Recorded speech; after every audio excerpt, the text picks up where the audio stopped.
Hi friends, எல்லாருக்கும் வணக்கம். எல்லாரும் எப்படி இருக்கீங்க? நல்லா இருக்கீங்களா? Welcome back to Ammu's home style. இன்னைக்கு வீடியோவில் ஐப்பசி பௌர்ணமி. ஐப்பசி பௌர்ணமி அப்படின்னாலே நம்ம எல்லாருக்குமே ஞாபகம் வர்றது அன்னாபிஷேகம் தான். வருஷத்துக்கு ஒரு முறை வரக்கூடிய அந்த அன்னாபிஷேகம் அன்னைக்கு சிவபெருமானை நம்ம தரிசனம் செஞ்சோம் அப்படின்னா கோடி லிங்கங்களை தரிசனம் செய்த பலன் நமக்கு கிடைக்கும் அப்படின்றத பற்றி ஏற்கனவே தெளிவாக ஒரு வீடியோ போட்டிருக்கிறேங்க. விருப்பம் இருக்கிறவங்க அந்த வீடியோவை போய் பாருங்கள். ஸோ பொதுவாகவே ஐப்பசி பௌர்ணமி அப்படின்னா சிவபெருமானுக்கு உகந்த நாள், சிவனை மகிழ்விக்கிற ஒரு நாள் அப்படின்னா வருஷத்துக்கு ஒரு தடவை வரக்கூடிய இந்த ஐப்பசி பௌர்ணமி அன்னாபிஷேகம்.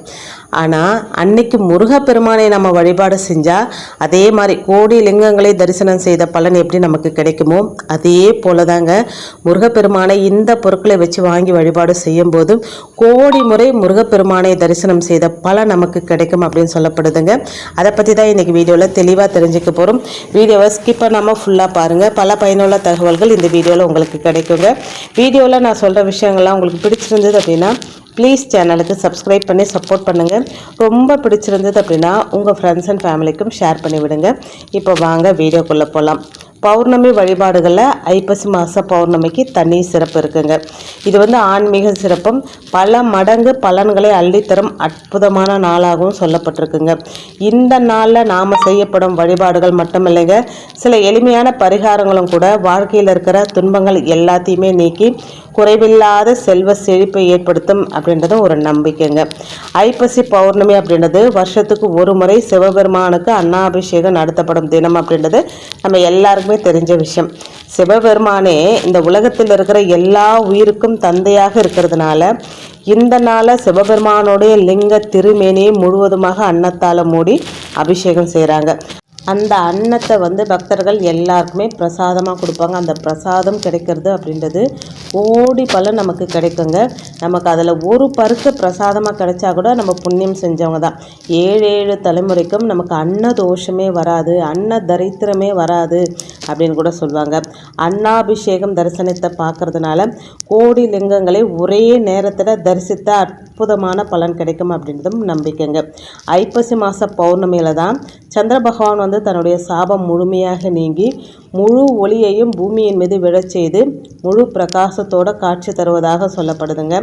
அறிவியல் ரீதியாகவும் சந்திரன் பூமிக்கு மிக அருகில் மிக அதிகமாக பிரகாசிப்பதும் இந்த நாளில் தான் அப்படின்னு சொல்லப்படுதுங்க.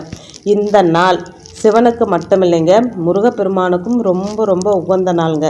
இந்த நாளில் முருகப்பெருமானுக்கு இந்த 2 பொருளை மட்டும் வாங்கி வச்சு படைச்சி வழிபாடு செய்கிறதுனால நம்மளுடைய குடும்பத்திலையும் சரி வாழ்க்கையிலும் சரி இருக்கிற எல்லா பிரச்சனைகளும் எல்லா கஷ்டங்களும் தீர்ந்து நன்மைகளும் செல்வ செழிப்பும் அதிகரிக்கும் அப்படின்னு சொல்லப்படுதுங்க. நமக்கு இருக்கிற நிறைய பிரச்சனைகள் இருக்குது. அதில் குழந்தை பாக்கியம் இல்லாமல் நிறைய பேர் கஷ்டப்படுறாங்க. குழந்தை பாக்கியம் அப்படின்னாலே அது முருகப்பெருமான் தாங்க. குழந்தை பாக்கியம் கிடைக்க, கல்யாணம் நடக்க, வேலை கிடைக்கணும் அப்படின்னா நம்மக்கிட்ட இருக்கிற வறுமை நீங்கணும், நோய்கள் நீங்கணும், மன நிம்மதி கிடைக்கணும், வாழ்க்கையில் உயர்ந்த நிலையை பெறணும், செல்வ செழிப்பு ஏற்படணும், இது எல்லாத்தையும் விட மகிழ்ச்சியான வாழ்க்கை அமையணும் அப்படின்னு எந்த வேண்டுதலாக இருந்தாலும் சரி இந்த நாளில் முருகப்பெருமான மனசார வழிபாடு செஞ்சுட்டு ஓம் சரவண பவ அப்படின்ற தாரக மந்திரத்தை மனதார சொல்லி வழிபாடு செய்கிறதுனால முருகனோட அருளால் நன்மைகள் அதிகரிக்கும். இந்த அற்புதமான ஐப்பசி பௌர்ணமி நாளில் எந்த டைமிங் அப்படின்றது ரொம்ப ரொம்ப முக்கியங்க. குளிகை நேரத்தில் தான் நம்ம இந்த வழிபாடை செய்ய போகிறோங்க. முடிஞ்சால் குளிகை நேரத்திலே கூட போயிட்டு நீங்கள் இந்த பொருட்களை வாங்கிட்டு வரலாங்க. அந்த பொருட்கள் என்னென்ன அப்படின்னா பனங்கல்கண்டு, சுக்கு, அப்படி இல்லைன்னா வசம்பு, இல்லை இந்த 3 பொருளுமே கூட வாங்கிக்கலாங்க. பெருசாலாம் செலவாக போகிறது கிடையாது. ஒரு 10 ரூபாய்க்கு சுக்கு, ஒரு 10 ரூபாய்க்கு வசம்பு. வசம்பை கூட பேர் சொல்ல மாட்டாங்க, பேர் சொல்லாதது அப்படின்னு தான் சொல்லுவாங்க.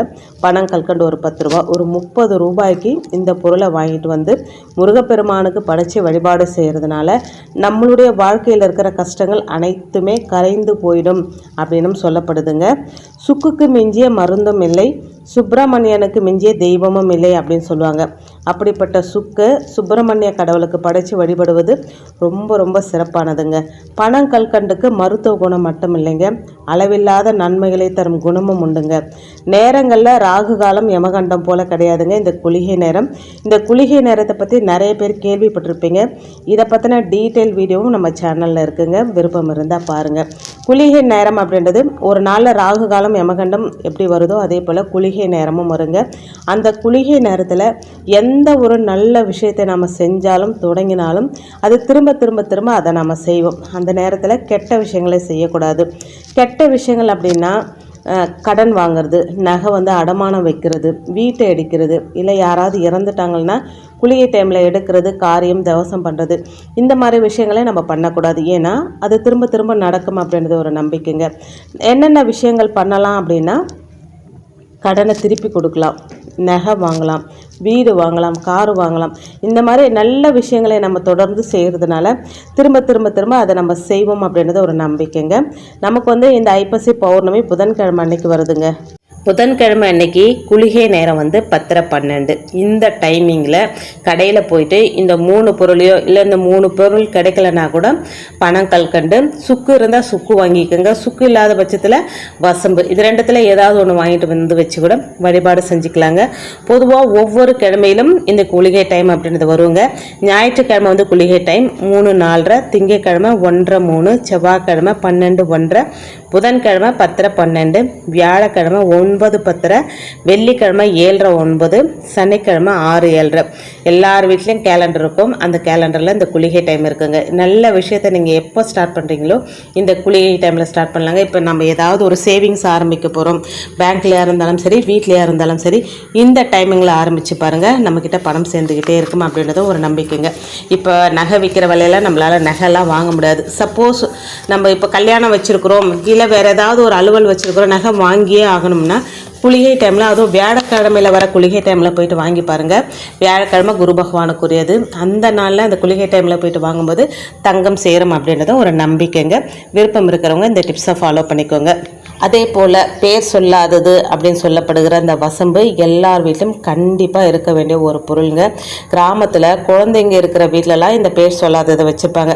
டக்குன்னு யாராவது பெரியவங்களுக்கு கூட ஏதாவது தேல் கடிச்சிடுச்சு அப்படின்னா நேராக வந்துடுவாங்க. குழந்தை இருக்கிற வீட்டில் கண்டிப்பாக வசம்பு இருக்கும் அப்படின்ட்டு அங்கே அந்த வசம்பை எடுத்து கொஞ்சம் நல்லா சுட்டுட்டு நல்லெண்ணெயிலோ இல்லை நெய்யிலோ நல்லா அதை தேய்ச்சி அதை சுற்றி அந்த தேல் கடிச்ச இடத்துல போடுவாங்க. இல்லை பூரா கடிச்சிடுச்சு, இல்லை ஏதோ ஒன்று கடிச்சிட்டு வீங்கிடுச்சு அப்படின்னா அதை போட்டு விடுவாங்க.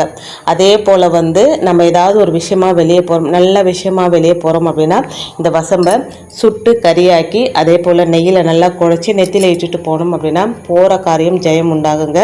பிறந்த குழந்தைக்கு, குழந்தை இருக்கிற வீட்டில் ஒரு துணை எதுன்னா இந்த பேர் சொல்லாத வசம்பு தாங்க. பொதுவாக என்னுடைய பூஜை அறையில் எப்போவுமே 2 துண்டு வசம்பு வச்சுக்கிட்டே இருப்பாங்க.